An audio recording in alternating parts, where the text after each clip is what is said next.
Okay, so we're back. I'll first explain the research cycle, and then it's over to Anna to talk about types of data. So the research cycle is slightly different from a model that you've seen in a research projects. So what we'll do, we'll first show you what you've been used to in research projects, then show our cycle, and then you will recognize that they are maybe not that different.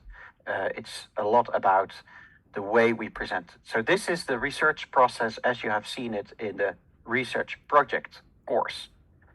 And it starts with a research problem. Now, if you look back at what we discussed before the break, I would have a management problem before getting to the research problem, a research design, then data collection, data analysis, then reporting on what you found. It could be a written report, it could be an oral presentation. And follow-up would, of course, mean that something is also being done with the research that you've executed, that there is some action based on the knowledge question that you have answered. So let's have a look at our research cycle. Very much, very similar, but not completely identical. So we emphasize that we start at the top with a managerial problem or a business problem, something in practice that you encounter as a decision maker. And you have to actively translate that into a knowledge question. And that knowledge question will typically only solve a part of the problem, hopefully a big part, but the managerial problem and a knowledge question are not the same. Like we showed before the break, your general problem might be you're selling less of your products, and your knowledge question might be, what are the product features that consumers value the most? Now, based on that knowledge question, you can start to build a research project, but you first look at what's already out there. That's the step of reviewing evidence. So you first do a literature review to find out what has already been studied before, what do we know about this problem, but also what do we know about methods to solve and to answer the knowledge question. So you both look at the content. Is there literature about the content? Is there literature about sales, about product features, all that stuff? But also you look at method. Is there literature out there that would explain how can I approach answering this knowledge question? Based on that review, you can make a research design and you can start to put on paper, okay, I'm planning to do this and I will first do this step and then I will take that step and then that step. And that design will, of course, encapsulate the data you're going to collect and the data that you're going to analyze. That will lead to research outcomes, which can translate into a recommendation to management, and that should help solve that managerial problem. So if I go one back up, maybe up instead of down, Anna, you should recognize that this waterfall model of research project is not that different. It's just that we've put something up front, the managerial problem, and then we've built this whole waterfall into a cycle, and actually the follow-up at the bottom here means that there is some action to address the managerial problem. So we think our research cycle is in that sense more informative because you have that circular thinking about the role of research in addressing managerial problems. So going to the next slide, you'll see that I've in words already explained a lot of what we're talking about. Now, how do you recognize managerial problems? Very often it's a performance problem. So there is some performance somewhere that is unsatisfactory, like employee turnover, sales, stock that we are throwing away. So there is some kind of performance that we're not happy about. Now you first have to unravel the spaghetti, the problem mess, to understand what are the different interlinked problems that are behind this unsatisfactory performance. And then you would pick out one important problem that you can then address as a knowledge question and then start doing a research project. So if we go to the next one, stakeholders are very important because some stakeholders might be more powerful than others. In that spaghetti of problems, in that problem mess, if you pick out a problem that only one powerless stakeholder cares about, yeah, it will be very difficult to get the organization behind you, to get the resources to do your study, etc. So it also makes sense to think about, okay, what stakeholders are related to this problem, and will I get the support and the resources to execute my study based on what stakeholders are really interested in me solving that problem. As the next slide, yeah, like I said, unravel the spaghetti, zoom in, define the knowledge question, and then maybe using abductive reasoning, you could start collecting like, okay, is this maybe what's going on? Maybe you do some quick test. No, maybe it's something else that is the real problem. So in this stage, you might be using a lot of abductive reasoning, like it could be this, let me see. No, it's probably more of that. Okay, I should test that assumption. And then by doing that back and forth, in the end, you should come to a good formulation of what is the problem that we're going to address in this study. So that might lead to a research objective and the goal that you want to achieve. Now, the knowledge question, now we're really going into research. Now we're going to ask ourselves, what is the gap in the knowledge that we want to address? So to define that gap, it pays off to do literature review, like the first bullet will say, collect literature around the concept, mentioned in the research objective, the initial set of questions, and then you would typically come to one main research question and about 3 to 5 sub-questions. So you had the main research question might be, what are the product features that customers value the most? And then you might have sub-questions like, what are our most important customer groups? What products are being sold to these customer groups? And then you build a set of sub-questions that will in the end lead to answering that main research question. So if, and really that's an important if your objective is to test some kind of theory, then you would formulate hypotheses. If you are doing a theory building study, you simply have the research question and the sub-questions. And actually your outcome will be a set of propositions that then later someone might pick up and say, okay, I'm going to translate these into hypotheses and test them.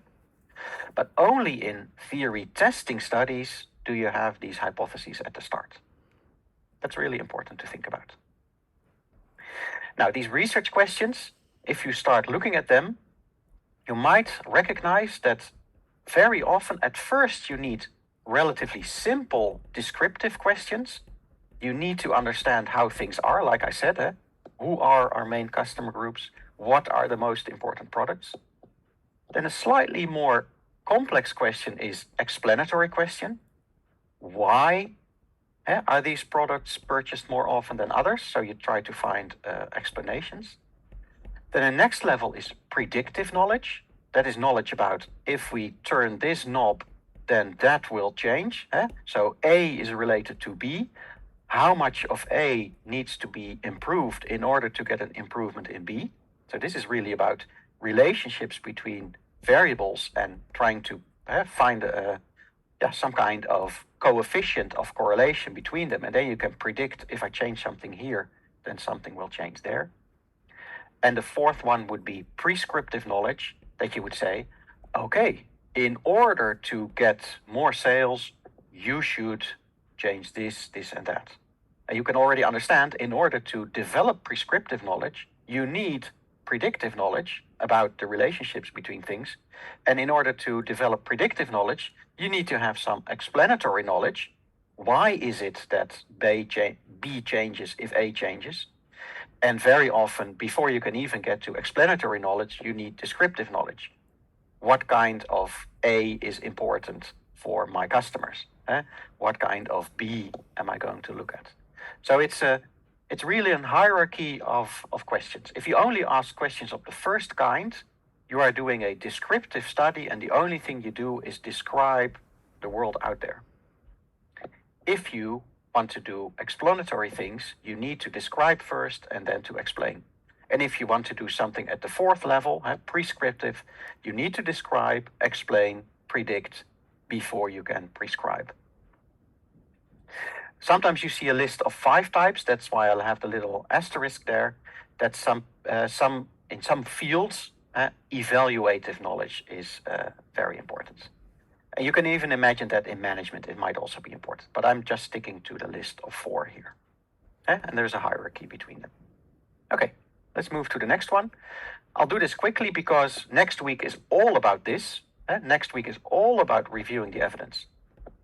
Collect literature. And that was already a bit exploratory, but now you're doing it full force, and you systematically search for academic literature. That's very important, of course, because we are at a university. But I also want to point out, also look for professional literature, because there you will find previous solutions that other firms have tried. You will get more understanding of what the problem is. You might also start to understand, is this problem specific to small and medium-sized companies, or does it also exist in larger organizations? So that professional literature, because you're doing a management program, is also important. Okay. Like I said, much more next week. Then the research design. I've highlighted 3 boxes because, like I said, the research design is your plans for data collection and data analysis. So, are we going to do a purely descriptive study? And that's typically not what a bachelor project is about. So, for the bachelor project, that's not very relevant. But they do exist, descriptive scientific studies. Am I going to do theory building using inductive knowledge, observations, and trying to generate general statements based on those observations? Maybe I'm going to do theory testing. My bachelor project supervisor has already told me there are these theories. I want you to collect data to test something about these theories. So that's deductive reasoning from the theories to hypotheses and then testing them. Or maybe your bachelor project is what we call decision science, problem solving, optimizing, very much about quantitative data, mathematics, and trying to simulate situations and then come to optimal decisions. So your bachelor project will probably be theory building, theory testing, or decision science.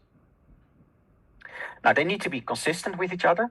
It would be a bit strange to first say that you're going to do a theory building study, and then later on, your research questions are very much about testing some kind of theory, and your research type is running an experiment. Then they are not consistent with each other. We're going to play with this a little bit more, but there needs to be, of course, consistency from that first research type into the research objective, the research questions, and of course, perhaps hypotheses. If you do a theory testing study, there will be hypotheses. Plus the next one, your research strategy should also be in line with the previous 2. So that design is about plans for data collection, plans for data analysis. You start thinking about, okay, what are the possible biases? What are the threats to validity? How will I deal with those? And because we are in the planning stage, you would also put on paper, I'm going to do this first, and I take 2 weeks for that first step. Then I'm going to move to the second step, and that will cost me 3 weeks. Then I'm going into the real data collection, and that will cost me a full month, etc., etc. So there's also some kind of project planning that has to do with the research design. I see that there has been some activity in the chat. Anna, is there anything I should look at right now? No, not at the moment. Okay. Then I'll go to the final 3 slides about this research cycle. So, of course, doing everything leads to research outcomes, sometimes called research results. So there is first the plain outcomes, the straightforward outcomes, and that is what we want you to also report on in assignment 4 of the bachelor project. We want you to present what you have found, but not yet discuss it. That is something that's important for understanding how the bachelor project is constructed. I'm also responsible for bachelor project. That's why I know what we intend to do there. There is a distinction between presenting your results in assignment 4 and interpreting your results in assignment 5. Of course, I'm going to refer you to the bachelor project documentation to understand precisely what this is about, but there is this distinction. You can present everything you found, and then, of course, you interpret it later. So, the results are the outcomes of your analyses. The discussion, however, assignment 5 in the bachelor project, is about first a crisp conclusion. Okay, so this is what we know. And then, what did we learn? Did we find out stuff that we didn't know yet from theory? So are we making a contribution to the theory that we knew up front? Contribution to practice. On the next slide, we'll talk about recommendations to management. Have we learned something that can improve managerial practice? The limitations that you can reflect upon. Of course, we could not do the perfect study. There's always some concessions that you have to make. So what are those weaker parts, and how might these weaker parts have influenced the results? And that logically translate into, okay, what should then the next student or the next researcher do in order to find answers to new questions or to solve some of the limitations in our own study? And so you end with suggestions for future research. So that list of blue things is expected in assignment 5 of the bachelor project. The results are expected in assignment 4. So this is these managerial implications. You want to do, of course, make a recommendation. You've not been doing this study just because it was fun, but you also want to have some impact on practice. So we want you also in your bachelor project to be very explicit about what is it in our study, what have we learned that could make managerial practice better. So I have a little trick for that under the second bullet. You could try, it doesn't always work, but at least make an attempt. You could try to capture that managerial implication in a so-called CMO statement. If you are able at the end of your study to say, okay, we've done this research, and we learn that in context C, if you do intervention I, there is a mechanism M that will help you achieve outcome O. So outcome O might be improved sales, like we looked at the example. How can we improve sales? Well, maybe by intervention I doing a product redesign. What is the mechanism M? Well, we did the study, this conjoint analysis, to uncover what are the most valued product features. So the mechanism is by redesigning the product to have these features that will have more utility for customers, and therefore we expect more sales. So that's explanation of the mechanism. And the context C might be important because you might say, we've collected data from the Netherlands, so we know it's likely that this will work in the Netherlands, but it might not immediately translate to other countries. So the context is important, the context in which you have gathered your data. So your CMO statement is about the context, the intervention, the mechanism, and the outcome. Like I said, it might not work for all of you, but generally your managerial implications can be captured in these kind of statements.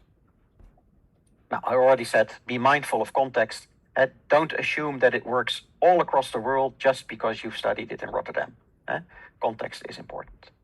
And of course, always reflect on what are advantages of this way of working, what are disadvantages, are there certain risks, what are the critical success factors to make it work. That will help you make the recommendation more valuable to practitioners. Now, the final slide for my part is critical reflection. It's the box in the middle. Make sure that you show that you can do this in a critical way. Critical meaning not destructively criticize everything around you. That's not what we mean with critical, but always have this little skeptical voice that says, okay, what I'm reading here, is this high quality, or should I rather pay more attention to this article, which I think is a better study? When you put your recommendation on paper, read it again and ask yourself, okay, is it really what I'm saying here? Does it really generalize to the level that I'm suggesting with the recommendation that I'm giving? Would it work in all organizations, or should I say, this recommendation is specific for this context. So critical really means that you question yourself, that you identify stronger and weaker parts, you identify better and weaker literature, you look for agreements and disagreements, you check what kind of authority does this paper have, and is there maybe another paper with more authority because it was published in a better journal? Think about biases. In that sense, very happy with the question that was posed earlier. You might even reflect on, with this study, whose voice is being amplified here and whose voice is perhaps being muted. This is very important if you do, for instance, research around social issues in the supply chain, or maybe if it's about environmental issues. You might ask yourself, who is being supported by this study and who is actually potentially being hurt? And reflect on the ethics of your own work and the work of others.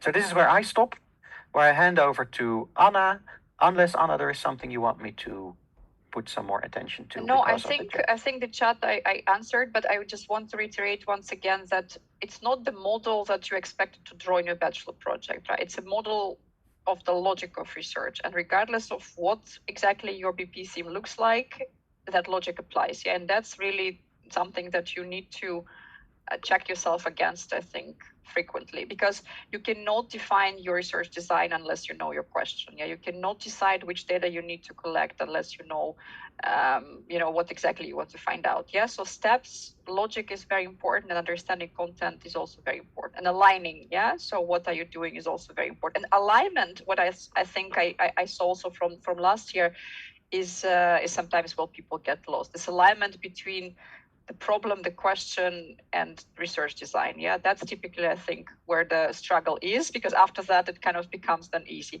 We'll try to spend a bit more time and, explicate this logic in the last part today, and we'll come back, I think, to this when we talk a bit more about different research strategies. But again, this is really something that you need to print and pin on the wall when you do your BP, yeah, because that's really the essential flow of your own research. Yeah, this is also the model that I used to design the bachelor project. So in that sense, you should recognize it as you go through the different assignments that you're actually doing this. You're doing what's in this cycle. Yeah, very good. And then I think that's basically addresses. Now that, again, I think I answered again the most important question, but overall I think we covered it all. All right, let's move to something that I think is a bit easier. Oh, someone again drew on the whiteboard. So we will talk a bit about different types of data, and this topic kind of sits maybe in between, a more theoretically important research cycle and this really kind of more focused discussion on our different types of research that follows. But we wanted really to refresh knowledge on this and classify data once again before we move forward, because I think if we don't do it, we really will have kind of logical gap in what we're discussing after. And such things as primary and secondary data or qualitative, quantitative should not be completely unfamiliar to you, because you did touch on this in the research project already, but empirical simulated is maybe something that is a bit more new. So first of all, difference between data and knowledge. Yeah, so data is information. Everything you can gather, find, it's information in its raw form, not organized form. Yeah, that's potentially lies out there.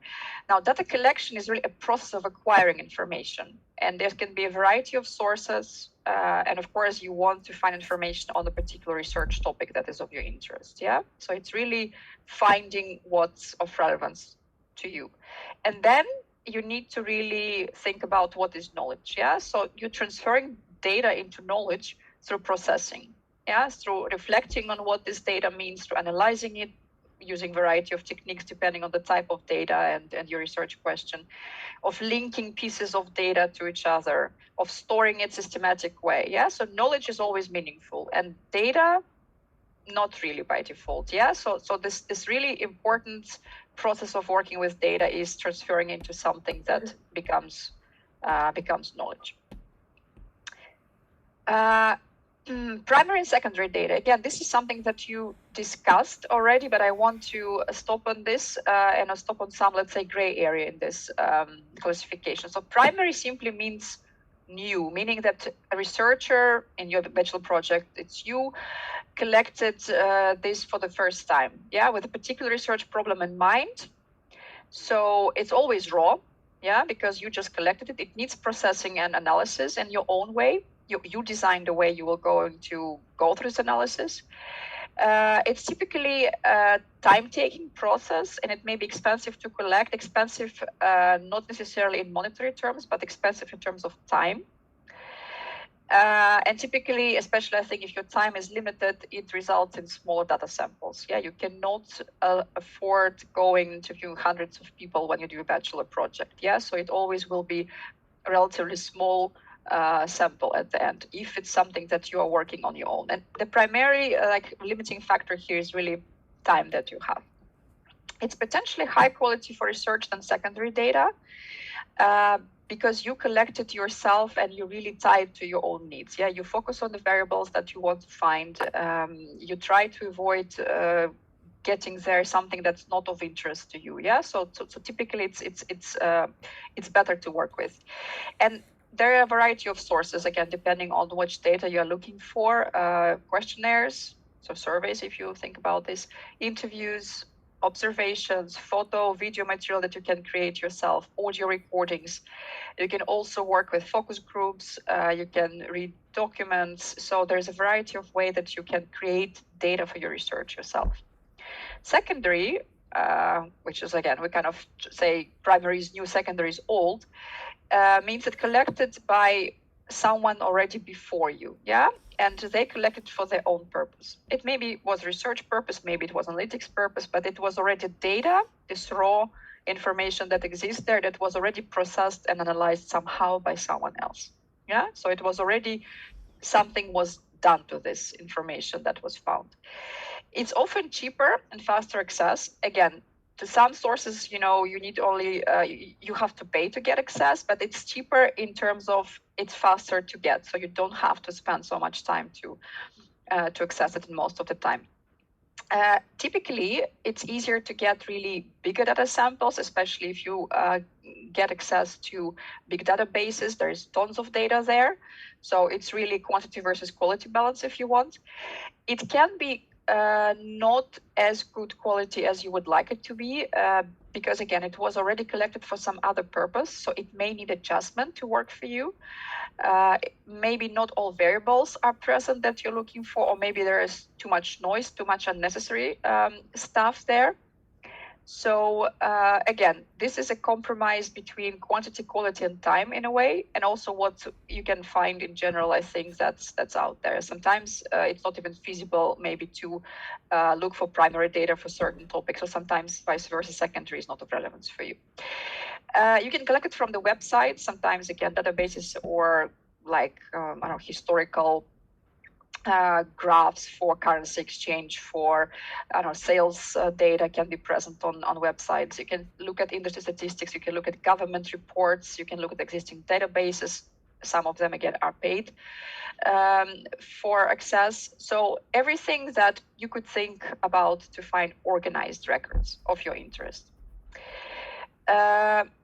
That sometimes it's a bit blurry to understand, is the data I'm using primary or secondary? So let me give you an example.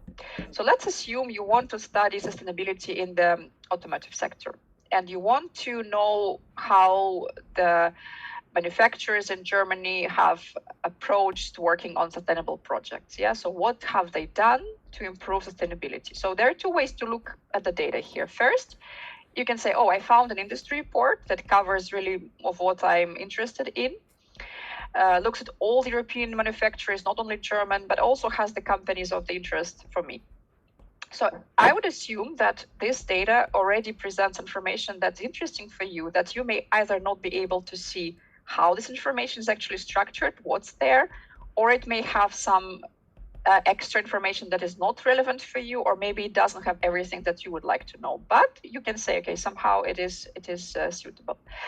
And you can also find, let's say, some documents of the auto manufacturers. Look at the annual reports, look at the sustainability reports, whatever you can find directly from these companies, let's say for the last 5 years. Search for information yourself, try to establish the projects that you're looking for yourself, and then you're really working with this data you can find from scratch. Yeah, so then the question is, which is primary, which is secondary? So first option is clearly secondary data. But what about option B? Yeah, so the question then is this, okay, it's already company document placed somewhere. Yeah, so is it by default a secondary source, or is it still a primary source? Yeah, because this is not something that you first, let's say, interviewed this auto manufacturers about, so it was already written somehow. And then the question can be potentially answered, because neither Eric or I, we know a correct answer, and I haven't been able to find a fully correct answer. But we think what can help is really looking into the measurements. If the analysis or measurements approach is created by you, so you are deciding what I need, how I'm going to analyze this, then you can treat it as primary data. Yeah, because again, by default that I read a document does not mean it's secondary data. Yeah, something that already exists, but you work it through the way that you want to work it can make it primary. Yeah, again, a bit blurry, and it primarily is really about documents that you find already in, let's say, internet. If we move to another classification, qualitative, quantitative, again, something that you looked at, and I just want a quick refresh on this. So qualitative data, it's really words and pictures, yeah? Majority of the times it comes from interviews, of course. It describes something, it categorizes something, it helps you to answer a question, what is this, how something works or develops, why something exists. And it's really gathered through talking to people, maybe reading what people wrote, or observing. Yeah, so observing, taking pictures, making videos. So it's really subjective. Yeah, I see it, I talk to someone, that's my interpretation of what I've heard and what I've seen. It's typically quite rich, and to analyze such data, you need to reduce it into categorize it in some meaningful themes or categories. Yeah. Again, as I said already, various types of records of conversations, texts such as diaries or blogs or social media posts, audio and video recordings, photos. And if you are going to, let's say, the field as observer, for example, if you're doing internship somewhere and you observe something happening, you can also use your notes as observer to collect qualitative data. Quantitative data is, of course, numbers. Yeah, so it's counting something, or it's continuous measurements of something. Counting is, for example, you want to know sales, yeah, how many cars a certain company sold. Continuous measurements, you can say it's continuous measurement of temperature over a month or over a year.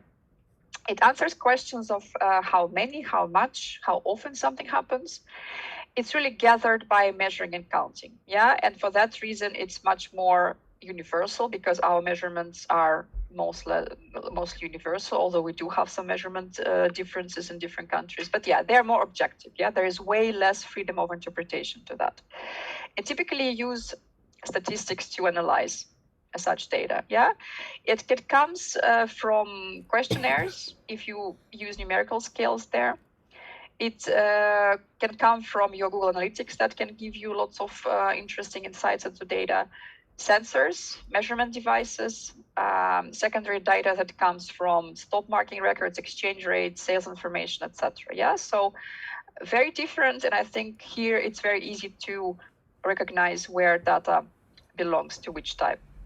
Yeah, again, it's more a refreshment that we need for going further. And then something that you may have not explicitly discussed before, you can also think of data as simulated versus empirical. Simulation that you should have already came across in year one, I believe. But simulation essentially is the creation of a model that then you can manipulate to decide how the real world works, yeah, if you cannot do a test in the real world. Simulation can be used in research to check how a proposed solution or method could work, or to study alternatives when you cannot study them empirically, or to teach something. And simulated data, which I'm going to explain in just a minute, is often used in early phases of research to understand actually what real data I need to look for. It's often faster and cheaper to obtain than empirical, because all you need to do is basically quickly make a data set, putting the parameters that you want out of it. And empirical data can be only historical or real time, but empirical data can never look into the future. Yeah. So if you want to look into the future and think about like prognose how some things will work in the future, you have to have simulated data, because otherwise you have no really prediction coming out of real data in any other way. And then simulated data has always to be based on the real data characteristics. So for example, if you simulate age of patients in hospitals, you cannot put parameters that do not reflect, let's say, the real human life periods or duration. Yeah. So if you're talking looking into something about adults, you have to put meaningful range for the age. Yes. Yeah, so this is something that is important to understand to make the simulated data meaningful. Yeah, if you don't reflect the right parameters of real data in that, of course, your data set will be not meaningful. And sometimes results that you obtain in your research based on empirical data, so real life data and simulated data, can be different. And this can be for a variety of reasons. Yeah, because you may have measurement errors, both on empirical side and maybe something wrong in your modeling in the simulated data.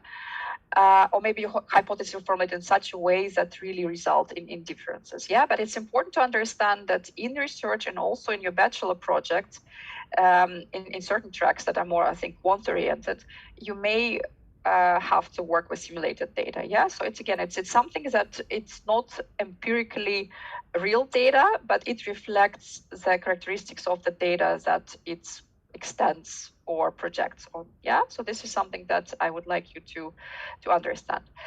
And one more time, I would like you to go to Mentimeter, because we have another question there, I think relatively easy, but I would like you to see. Do you see the Mentimeter now? Yes, I do. Yes, great. Anouk asks, what is empirical data? Empirical data is real life data. So if you want, for example, let's go back to example of patients in the hospital, know what is the range of age of the patients in, I don't know, for example, heart clinic.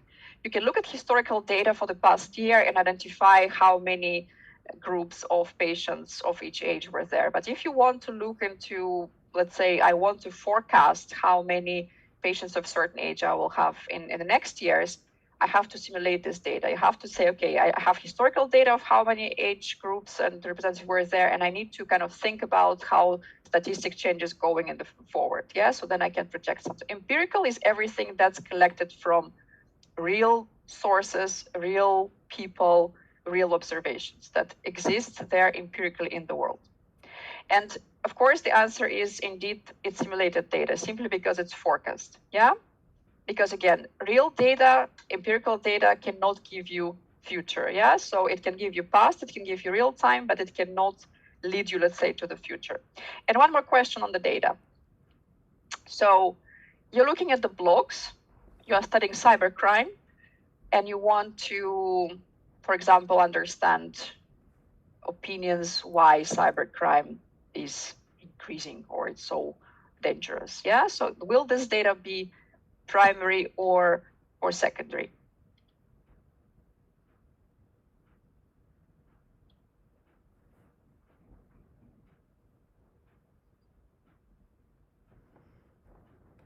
And I really like how opinions differ here.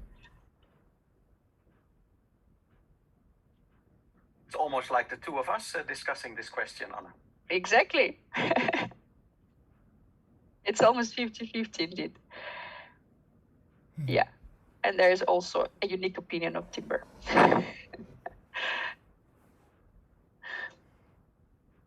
All right, interesting. Does someone who said primary want to speak up and explain? Don't be shy. We're not judging. We're all learning. I can try. Please.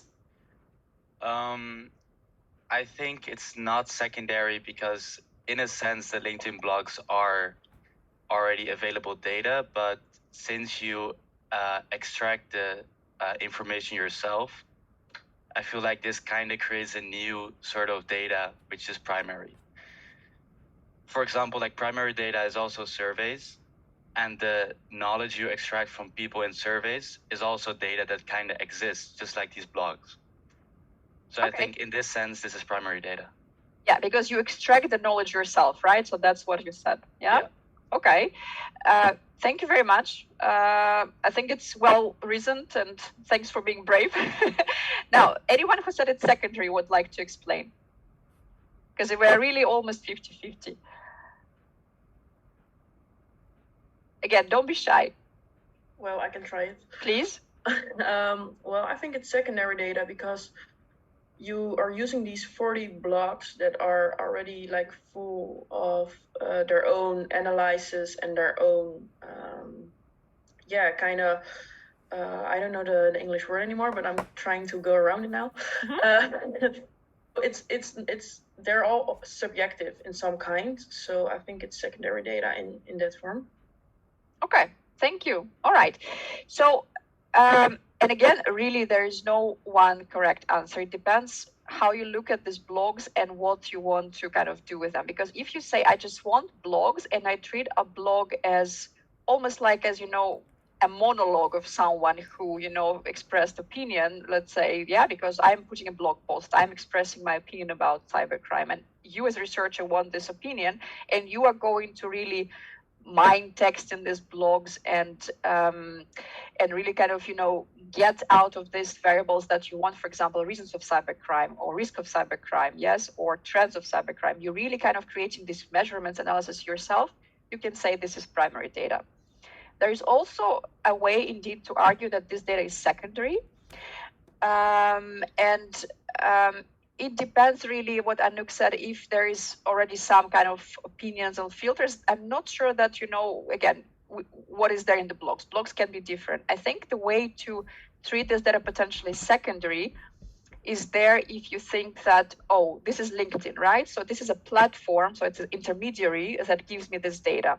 And LinkedIn also can have, let's say, some moderation in terms of what type of content it's allowed there, or maybe sometimes, you know, what types of topics or opinions. So it may be treated as secondary data simply because it comes through a platform. But again, we intentionally put this question without an obvious answer, because I also was trying to kind of find a definite answer in this area.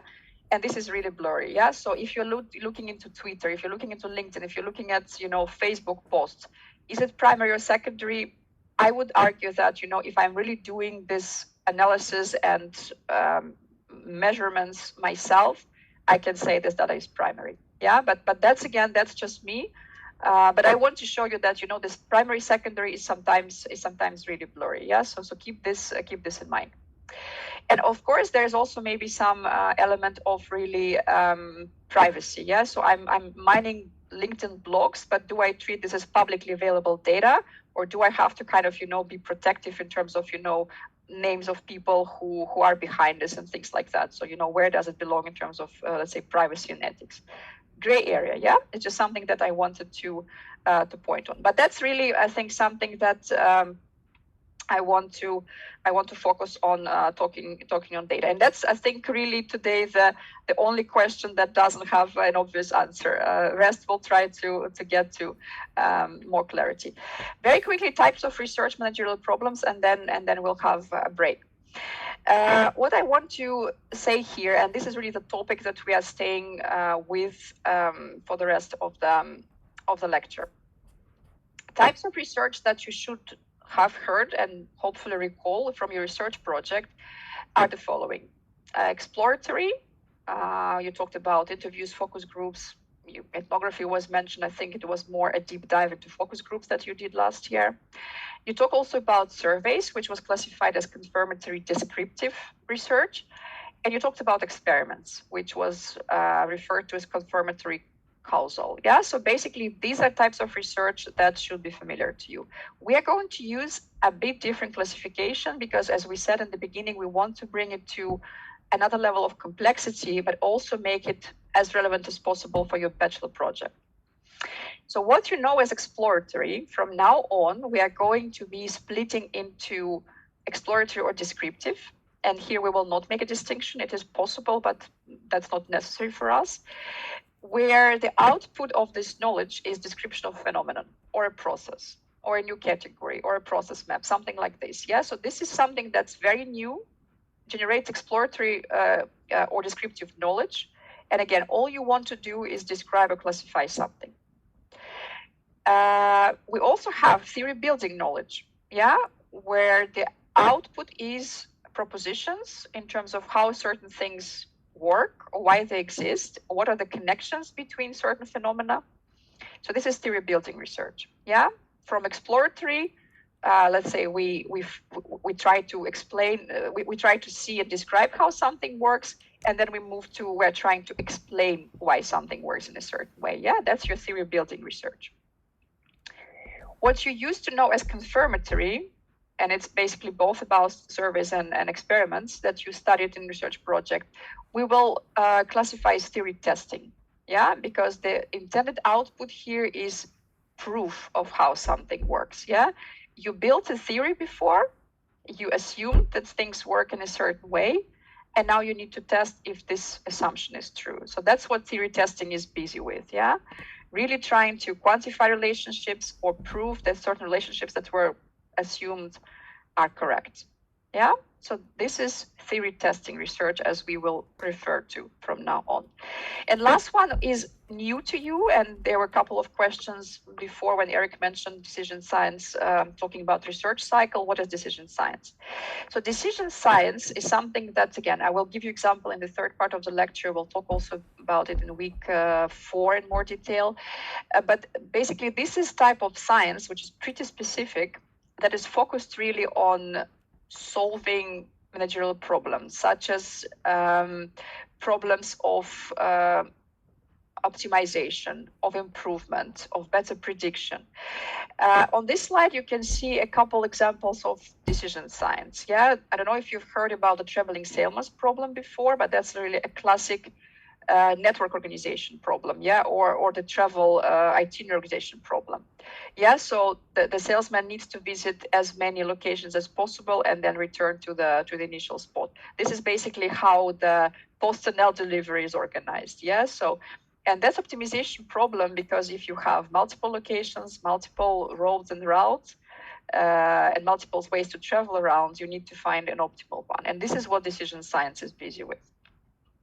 Or another example is the game theory prisoner's dilemma. Yeah, so basically decisions about what is better, cooperation or self-interest.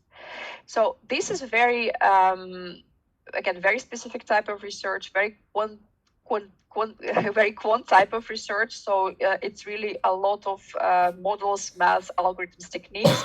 And this is something that definitely will be relevant for at least one of the tracks in bachelor project. And that's why we're also introducing it. Yeah. So again, I'm not going to deep dive into this now, because we're going to be talking about this later today and also in week 4. But this is something that, again, you put, let's say, in your portfolio of approaches that we are going to be discussing in this course. Yeah. So once again, exploratory, we will only talk about this to limited extent, because I do not think this is something that you're going to really be using a lot in your bachelor project. Theory building, yeah, we will talk about this today and later by talking about a couple of strategies that you can use to do such research. Theory testing. Again, we will talk about surveys, experiments, and also secondary analysis, introducing another research strategy for you later in this course, and decision science. Yeah. So again, what we've done, so we made the classification that you were using in research project a bit more extended, yeah, by adding decision science and a bit more maybe scientific, because also if you read, let's say, textbooks on research, it's very common to talk about theory building and theory testing. Yeah, so this will really help you, let's say, to stay on the track of research that we require you to be at for your bachelor project. Yeah, that's the last slide for this part. We will have now 10-minute break, and I do invite you to have your research theme, bachelor project theme, handy for the last part of the lecture. Yeah. I think Eric took care of the chat as far as I understand. Yeah, because otherwise you would have told me. Okay, very good. Then we'll come back at 12 o'clock. So we will deep dive into all these research types. Yeah.